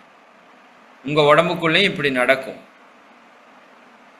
அப்போ நம்ம உடலில் இருக்கிற உபாதைகள் எல்லாம் சீராகும், உடல் ஆரோக்கியமாக இருக்கும், நாளமில்லா சுரப்பிகள் நல்லா வேலை செய்யும், உறுப்புகள் நல்லா வேலை செய்யும். அருளாற்றல் பாய்ச்சுதலை நீங்கள் இப்படி தான் உங்களை நீங்கள் கவனிக்கணும். இப்போ நீங்கள் ஒரு சக்தி உடலாக இருக்கிறத உணர முடியும். சரிங்களா? அதே போல் இந்த ஆக்கினை தவத்தில் உங்களோட குண்டலினி சக்தி என்ன பண்ணியிருக்கிறோம், கீழிருந்து மூலாதாரத்திலேருந்து எடுத்துகிட்டு போய் மேலே கொடுத்துருக்குறோம் இல்லையா? இது பாருங்கள், இந்த இடம் நல்லா நாம் அமர்ந்துள்ள இடத்தை சுற்றிலும் நல்ல தெய்வீக ஆற்றலை நிரம்பினா ஒரு தெய்வீக சக்தி உங்களை சுற்றி அப்படியே எல்லா பக்கம் இருந்து வர்ற மாதிரி நீங்கள் நினச்சிக்கணும். ஒரு பாவனை தான். நீங்கள் நினச்சா எது வேணால் நடக்கும். பிரபஞ்ச சக்தி, இறை சக்தி எல்லாம் நம்ம சொல்கிறது கேட்கும். சரிங்களா? இந்த ஞானக்கண், நெற்றிக்கண் அப்படின்னு சொல்கிற இடம் ப்ராசஸ் ஆகிறது. இந்த இடத்துல பார்த்தீங்கன்னா நம்மளோட மூலாதாரத்தில் இருக்கிற குண்டலினி சக்தியை நம்ம என்ன பண்ணியிருக்கிறோம், மேலே ஏற்றி கொண்டு போய், இப்போ நீங்கள் இப்படி நல்ல அருளாற்றல் பாய்ச்சுதல் செய்யும்போது நம்மளோட மூலாதாரத்தில் இருக்கிற சக்தி இங்கே பாருங்கள் மேலே வருதா, மணிப்பூரகம், அநாகதம், விசுக்தி, ஆக்னிக்கு வரும். இப்படி தான் உங்களோட ஆக்னா சக்கரை இப்போ வேலை செஞ்சிட்ருக்கு. சரிங்களா? ஆக்னை ரொம்ப ரொம்ப ஒரு சக்தி மிக்க மையம். இந்த வீடியோவில் ஆக்னா சக்கரத்தை பற்றி நிறையா பேசியிருப்பாங்க. நீங்கள் தயவு செய்து அதை ஒரு முறையாவது பார்த்துருங்க. அன்னைக்கு பார்த்துருப்பீங்க. அன்னைக்கு ஒரு டைம் நான் சொல்லியிருந்தேன். மீண்டும் ஒரு முறை தயவு செய்து இன்றைக்கி பாருங்கள். சரிங்களா? நிச்சயமாக அந்த வாய்ப்பை நீங்கள் சரியாக பயன்படுத்திக்கணும். இந்த ஆக்னியில் பல்வேறு விதமான ஆற்றல்கள் நமக்கு கிடைக்கும். சரிங்களா? குரு மகான்களுடைய ஆசிகளை நம்மால் பெற முடியும். இறை சக்தியோடு இணைய முடியும். சரிங்களா? Right, okay.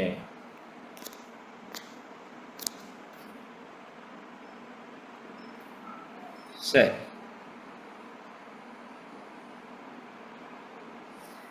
ஓகே. இந்த வீடியோவை ஒன்றுக்கு பல முறை பாருங்கள் அப்படின்னு நான் ரெக்வெஸ்ட்டாக உங்கள்கிட்ட கேட்குறேன்.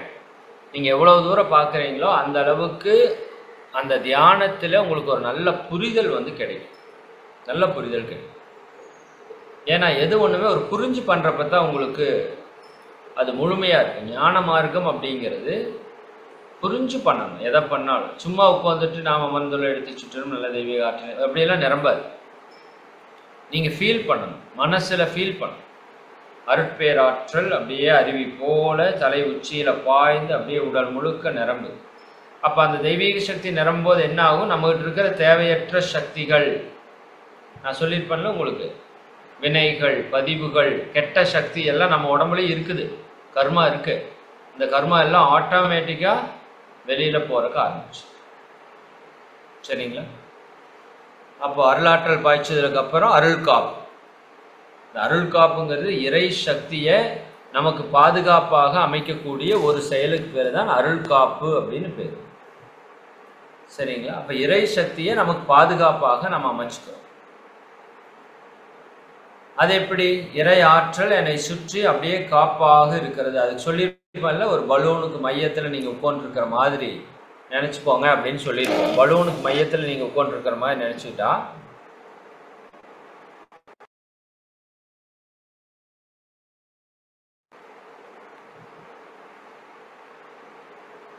அந்த பலூனுக்குள்ள ஃபுல்லா ஏர் இருக்குல்ல, அந்த ஏர் எப்படி நடுவில் இருக்கிறவங்களை ப்ரொடெக்ட் பண்ணிட்டு இருக்கோ அது மாதிரி உங்களை சுற்றி அந்த இறை சக்தி நல்லா ப்ரொடெக்ட் பண்ணிட்டு இருக்கிறத நல்லா ஃபீல் பண்ணி பார்க்கணும். சரிங்களா? அருள் காப்புங்கிறது இறை ஆற்றலை உங்களை சுற்றி அப்படியே காப்பாக அமைத்துக் கொள்கிறீர்கள். அதுக்கு மேல ஒரு காப்பு உலகத்தில் யாராலையும் கொடுக்க முடியாது. இன்னும் அதற்கான விளக்கங்கள் எல்லாம் பின்னாடி நம்ம கொடுக்குறோம். அப்புறம் அன்னை தந்தை ஆசான் வணக்கம் ரொம்ப ரொம்ப முக்கியம். எந்த அளவுக்கு உணர்வு பூர்வமாக அவங்க கிட்ட ஆசீர்வாதத்தை வாங்கிக்கிறீங்களோ அந்த அளவுக்கு அது முழு பலனை கொடுக்கும். ஏன்னா அன்னையும் பிதாவும் முன்னறி தெய்வம் என்று நம்ம சொல்லியிருக்கோம். மாதா பிதா குரு தெய்வம் என்று சொல்லியிருக்கோம். அந்த அன்னை தந்தையுடைய உடல்ல இருந்த உயிராற்றல் தான் எனக்குள்ள ஓடிட்டு இருக்கு. அப்போ சொல்லுவாங்க இல்லையா, ஒரு முறை உன்னுடைய தாயை வலம் வந்து நீ வணங்கினால் 12 கும்பாபிஷேகம் செய்ததற்கு சமமான புண்ணியத்தை நீ பெறுவாய். கிருபானந்தவாதியார் ஒரு இடத்துல பேசும். ஒரு முறை உன்னுடைய தாய் தந்தையை வணங்கி வந்தால், சரிங்களா, முருகப்பெருமான் இந்த உலகத்தை சுற்றி வருவதற்கு மயிலேறி போவார். விநாயகப் பெருமான் தந்தை தாயே உலகம் என்று அதை சுற்றிடுவார். அப்போ உங்கள் தாய் தந்தையினுடைய ஆசிகள் என்பது நம்ம வாழ்க்கையில் இருக்கிற எல்லா துன்பங்களையும் போக்குவதற்கான ஒரு ஆசி. தாய் தந்தைக்குள்ள தாய் தந்தைகள் மட்டும் இல்லை, அவங்களோட முன்னோர்கள் எல்லாருடைய உயிராற்றலும் இருக்குது. அப்போ உங்கள் முன்னோர்களை நீங்கள் வணங்குவதும் தாய் தந்தையை வணங்குவதும் ஒன்றுதான். ஏன்னா நம்ம முன்னோர்களில் எவ்வளவோ பேர் எவ்வளவோ சிரமங்கள் பட்டிருக்கலாம். நாம் நம்மளோட முன்னோர்களை பார்க்க முடியாமல் போயிருக்கலாம், காப்பாற்ற முடியாமல் போயிருக்கலாம், துன்பம் கொடுத்துருக்கலாம். அந்த கர்ம வினைகள் எல்லாம் இருக்கும். சரிங்களா? அதுதான் ரொம்ப முக்கியம். நம்மளோட பாவப்பதிவில் பெரிய பங்கு எதுக்கு இருக்குதுன்னா நம்ம பெற்றோர்களை நம்ம துன்புறுத்துறதுல தான் இருக்குது. இன்னைக்கு நிறைய பேர் அந்த தப்பை செய்கிறோம். சென்னை போன்ற ஊர்களெல்லாம் பார்த்தா நிறைய இன்னைக்கு முதியோர்கள் எல்லாம் அதிகமாயிட்டே இருக்குது. இது மிகப்பெரிய ஒரு தவறு. சரிங்களா? அவங்களா பெற்றோர்களா பேரண்ட்ஸா உணர்ந்து நான் தனியாக போய்க்கிறேன்னு சொல்றது பரவாயில்லை, அது ஒரு மெச்சூரிட்டி, நல்லது தான். இல்லாட்டி அவங்க அட்ஜஸ்ட் பண்ணி கம்முன்னு இருந்தாங்கன்னா நல்லது தான். ஆனால் இந்த பெற்றோர்களுக்கு போக மன விருப்பம் இல்லாமல் குழந்தைகள் கொண்டு போய் நீங்கள் தள்ளுறீங்க அப்படின்னா அது மாதிரி ஒரு பாவம் உங்கள் வாழ்க்கையிலேயே கிடையாது. ஏன்னா இந்த உடல், இந்த உயிர் இந்த பூமியில் இருக்கிறதுக்கு காரணமே அந்த 2 ஜீவன் தான். அந்த 2 ஜீவனும் துன்பப்படும் போது உங்கள் வாழ்க்கையில் நிச்சயமாக நீங்கள் சந்தோஷமாக இருக்கவே முடியாது. அதே போல் இன்னைக்கு மிகப்பெரிய இன்னொரு பிரச்சனை என்னன்னா, பெண்கள் தன்னோட கணவனுடைய அம்மா அப்பாவை துன்புறுத்தக்கூடிய ஒரு நிகழ்வு. அது ரொம்ப கொடுமையான ஒரு நிகழ்வு. அதே போல மாமியார் தனக்கு மகளாக வந்திருக்கிற மருமகளை துன்பப்படுத்தக்கூடிய நிகழ்வு இருக்கு பாருங்க. இந்த 2 பாவங்களும் தான் இன்னைக்கு நம்ம உலகத்தில் இவ்வளவு துன்பத்திற்கு காரணம். அப்ப இது ஒரு தெய்வீகமான ஒரு இணைப்பு பெற்றோர் என்பது. உங்க கணவனுடைய பெற்றோர் எப்படி வேணா இருக்கலாம். ஏன்னா அவங்களுக்கு 16 காரணங்கள் இருக்கு அவங்க அப்படி இருக்கிறதுக்கு. இன்னொன்று உங்க கர்மா தான் அவங்க எப்படி இருக்கணுங்கிறத உங்ககிட்ட தீர்மானிக்கும். அந்த விதத்தில் உங்களுடைய பேரண்ட்ஸுக்கு நீங்கள் எவ்வளோ மதிப்பு கொடுக்கணுமோ அது மாதிரி ஒரு 100 மடங்கு மதிப்பு உங்களுடைய வாழ்க்கை துணையுடைய பேரண்ட்ஸுக்கு நீங்கள் கொடுக்கணும். அவங்களுக்கு என்ன தேவையோ அதை நீங்கள் செய்யணும். அது உங்களுடைய கடமை, உங்களோட டியூட்டி. கடமை செய்யலைன்னா பாவம் முடிச்சு. சரி, பெற்றோருக்கு நாம் பட்ட கடனை எத்தனை வருஷம் எத்தனை ஜென்மம் எடுத்தாலும் தீர்க்க முடியாது, அதுதான் உண்மை. இருந்தாலும் அதை கட்டுறதுக்கு முயற்சி பண்ணும். அப்போ நம்ம வாழ்க்கையில் பல துன்பங்களுக்கு காரணம் நம்ம முன்னோர்களுக்கு நாம் செய்த பாவங்கள், துன்பங்கள். அவங்க எப்படி வேணா இருக்கலாம், நல்லவங்களா இருக்கலாம், கெட்டவங்களா இருக்கலாம். அதை பற்றி நாம் கேள்வி கேட்கறதுக்கு நமக்கு உரிமை கிடையாது. சரிங்களா? அவர்கள் அப்படி உருவாக்கப்பட்டு விட்டார்கள். அவர்கள் மூலமாக நான் வந்துட்டேன்.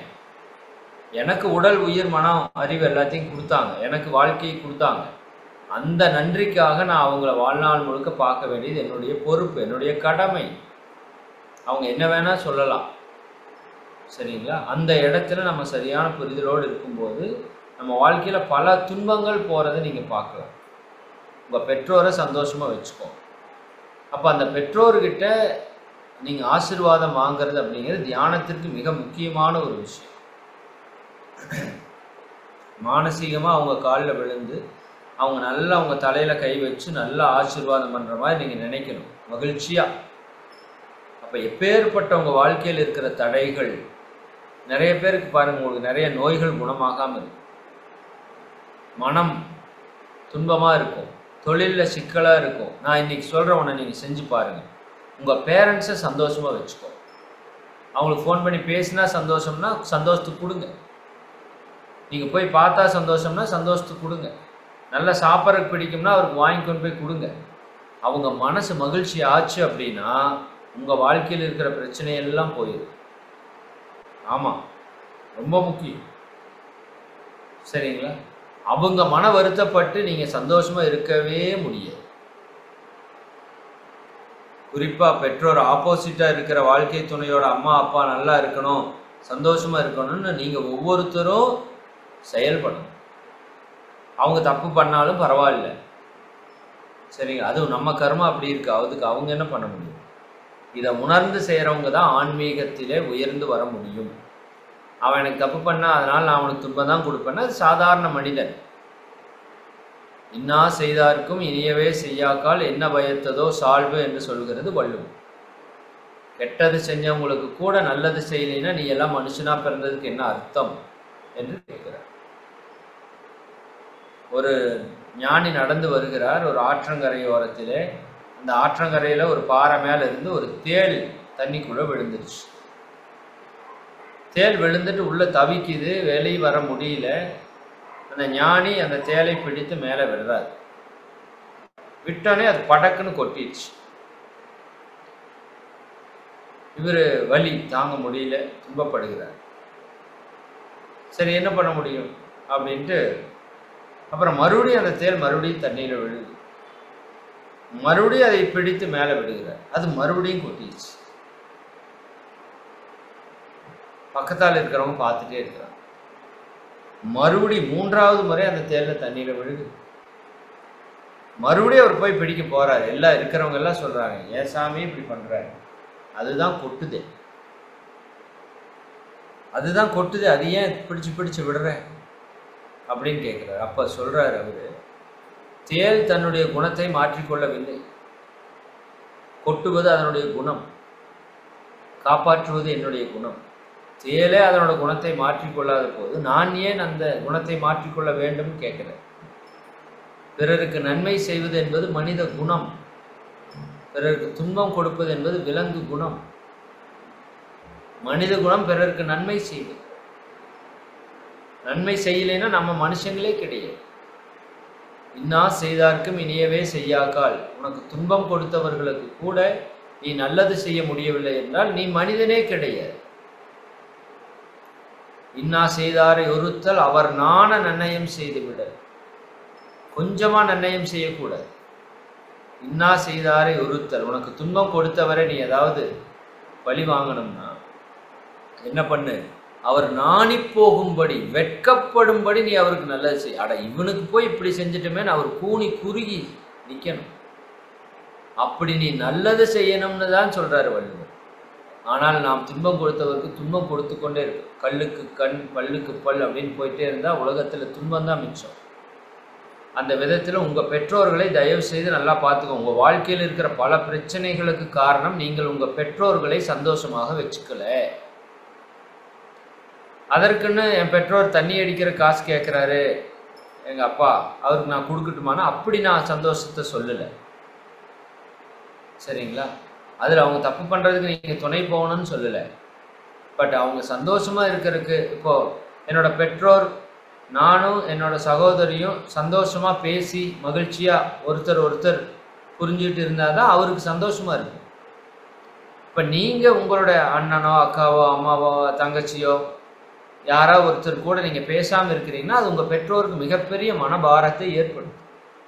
நாளைக்கு உங்கள் குழந்தைய 2 பேசாமல் இருக்கிறப்ப தான் அந்த புத்தி உங்களுக்கு வரும், அந்த வழி உங்களுக்கு தெரியும். தான் பெற்ற 2 குழந்தைகளும் பேசாமல் இருக்கிறத பார்த்தா அதை விட அந்த துன்பம் அந்த பெற்றோருக்கு கிடையாது.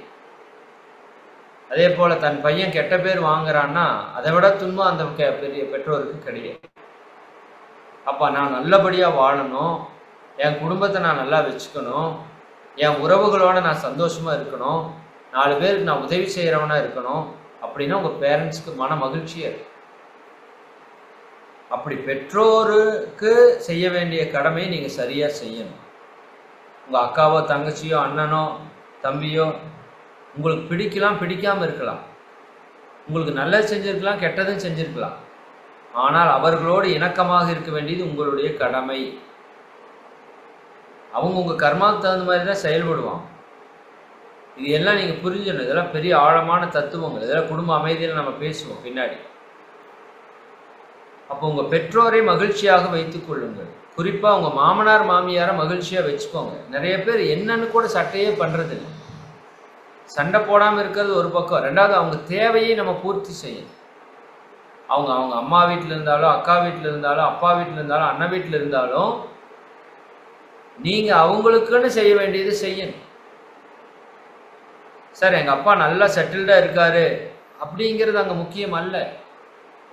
நீங்கள் ஒருத்தர்கிட்ட 10 லட்ச ரூபா கடன் வாங்குறீங்க, அவர் ரொம்ப செட்டில்டாக இருக்கார், கோடீஸ்வரராக இருக்கார், திருப்பி கொடுப்பீங்களா கொடுக்க மாட்டீங்க? கொடுப்பீங்கல்ல. சார் அவர் பெரிய கோடீஸ்வரர் சார், நான் கொடுத்தா சார் அவர் வாழ போகிறார் அப்படி சொல்லுவீங்களா? பெற்றுவார் அவர். அதே மாதிரி தான் பெற்றவர்களுக்கு கொடுக்க வேண்டியதை திருப்பி கொடுக்க வேண்டும். அவங்க அதை திருப்பி கொடுத்தா வாங்கிக்கிங்க, அது தப்பில்லை, சரிங்களா? பட் அவர்கள் நிம்மதியாக இருக்கணும்.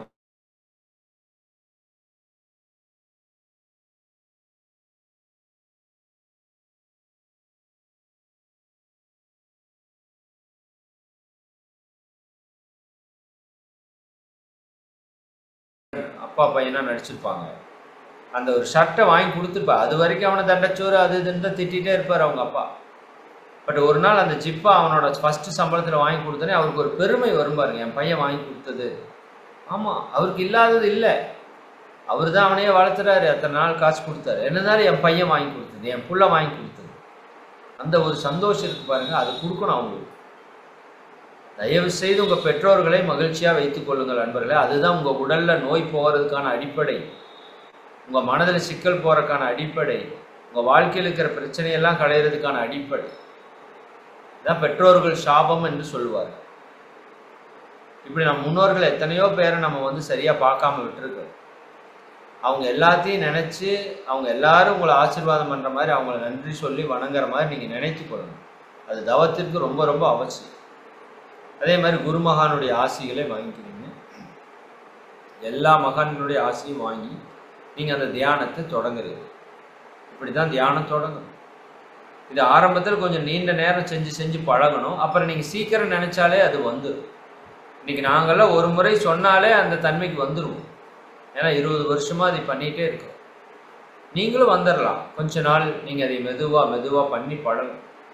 அதே மாதிரி ஆக்னியில் ஆழ்ந்து ஆழ்ந்து ஆழ்ந்து ஆழ்ந்து போய் பழகும், சரிங்களா? பழக்கம்தான். அதுக்காக தான் இது டீப்பாக மெடிடேஷன் கொடுக்குறோம். நீங்கள் அந்த வாய்ப்பை சரியாக பயன்படுத்தி அந்த டீப் மெடிடேஷன் இன்னொரு 1 வாரத்துக்கு தான் நடக்கும். அதுக்கப்புறம் எப்பவும் போல் ஒரு அரை மணி நேரம் தியானமாக மாறிடும்.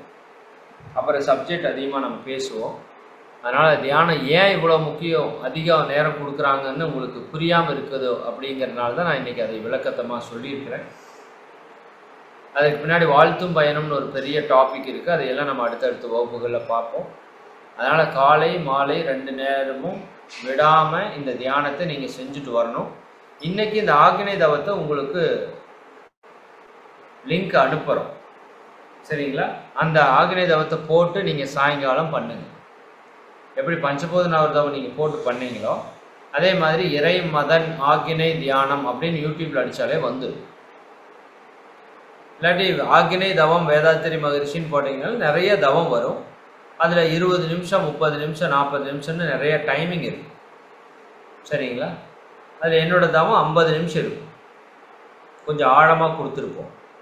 அப்படி பண்ணி பழகணும். நீங்கள் ஆரம்பத்துலேருந்தே ஆழமாக பண்ணி பழகிக்கணும். சரி, இப்போ நீங்கள் கிட்டத்தட்ட 2 மாதமாக தவம் பண்ணிட்டு வந்துட்டீங்க. ஃபஸ்ட்டு மாதம் கொஞ்சம் நேரம் கொடுத்தோம் மூச்சு. அடுத்த மாதம் பஞ்சபூதனாவது அரை மணி நேரம் செஞ்சு பழகிட்டீங்க. இப்போ நீங்கள் ஒரு 3/4 மணி நேரம் தவம் செய்கிற அளவுக்கு வந்துடணும் 3 மாதத்தில். ஒரு 6 மாதத்தில் 1 மணி நேரம் தவம் செய்கிறதுக்கு பழகிக்கணும். அது வந்துடும், அப்படியே கொஞ்சம் கொஞ்சமாக வந்துடும். அப்போ அந்த விதத்தில் இந்த தவத்திற்கு முன்னாடி செய்கிற விஷயம் அது ஒரு சடங்கு மாதிரி ஏனோ தானோன்னு செய்யாமல் உணர்வு பூர்வமாக அதை செய்யணும். அங்கேயே தியானம் நிகழும். இறைவணக்கம் குருவணக்கம் பாடுறப்பவே தியானம் ஸ்டார்ட் ஆயிடுச்சுன்னு அர்த்தம். ஆக்ஞை அப்படின்னு சொன்னா தான் தியானம் அல்ல. இறை வணக்கத்திலேயே தியானம் தொடங்கிடுச்சு. குரு வணக்கத்திலேயே தியானம் நடக்குது. அப்புறம் இட தூய்மை அருளாற்றல் பாய்ச்சது எல்லாமே தியானத்தினுடைய ஒரு பகுதியாக நீங்கள் புரிந்து கொண்டு இதை சிறப்பாக செஞ்சுட்டு வாங்க. தியானம் தான் உங்கள் வாழ்க்கையை மாற்ற ஒரே வழி, வேற வழியே கிடையாது. அடித்து சொல்கிறேன். அதனால் தியானத்தில் அசால்ட்டாக இல்லாமல் அலட்சியப்படுத்தாமல் கொஞ்சம் அதுக்கு முக்கியத்துவம் கொடுத்து குறிப்பாக இந்த ஒரு வாரத்திற்கு காலையும் மாலையும் குறைஞ்சது அரை மணி நேரம் 3/4 மணி நேரம் இந்த ஆக்ஞை தியானத்தை நல்லா செஞ்சுட்டு வாங்க. இப்போ நீங்கள் போடுறதா அஸ்திவாரம் அஸ்திவாரம் அஸ்திவாரம். இப்போ அசால்ட்டாக விட்டுட்டிங்கன்னா பின்னாடி எத்தனை தவம் செஞ்சாலும் உங்களுக்கு பெருசாக சித்தி ஆகாது. அதனால் நல்லா பண்ணிக்கணும். யாராவது பீரியட்ஸ் டைம் பண்ணாமல் இருந்தீங்கன்னா தீட்சை லிங்க் உங்களுக்கு அனுப்பிச்சிருக்கிறோம். யூடியூப்பில் வந்திருக்கு. அதை பார்த்து மறுபடியும் எடுத்துக்கோங்க. சரிங்களா? ரைட். காலம் கருதி நம்ம நிறைவு செய்வோம்.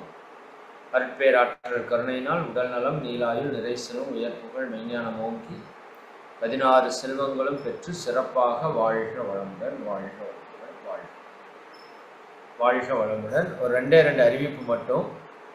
அடுத்த வகுப்புல உங்களுக்கு மகரிஷி கொடுத்த மிக சக்தி மிக்க ஒரு விஷயம், இந்த வாழ்த்தும் பயனும். வாழ்த்து என்பது மகா மந்திரம். அந்த மகா மந்திரத்தை பயன்படுத்தி நீங்க எல்லாம் வேணா சாதிக்கலாம். சரிங்களா? அப்படி ஒரு ஆற்றல் அதுக்கு இருக்கு. அந்த வாழ்த்தினுடைய ஆற்றல் என்ன, பவர் என்னன்னு நம்ம அடுத்த வகுப்புல பார்க்க போறோம். அதற்கு அடுத்தது இன்று மாலை அனைத்து நோய்களையும் போக்குவதற்கான மாமருந்து என்ற தலைப்பில் என்னுடைய சிந்தனை சாயங்காலம் 6:30 மணிக்கு இருக்கு. அதுக்கும் வாய்ப்பு இருக்கிறவங்க நிச்சயமா கலந்துக்கோங்க. சரிங்களா? தொடர்ந்து வகுப்புக்கு வாங்க. குறித்த நேரத்தில் வாங்க. இன்னைக்கு நான் தவம் பண்ணுறப்ப பார்த்தேன், ஆரம்பத்தில் 150 பேர் தான் இருந்தீங்க. அப்புறம் 250 பேர் இருந்தீங்க. ஒரு முக்காவாசி தவத்துக்கு அப்போ முழுசாக முடிக்கிறப்ப 350 பேர் வர்றீங்க.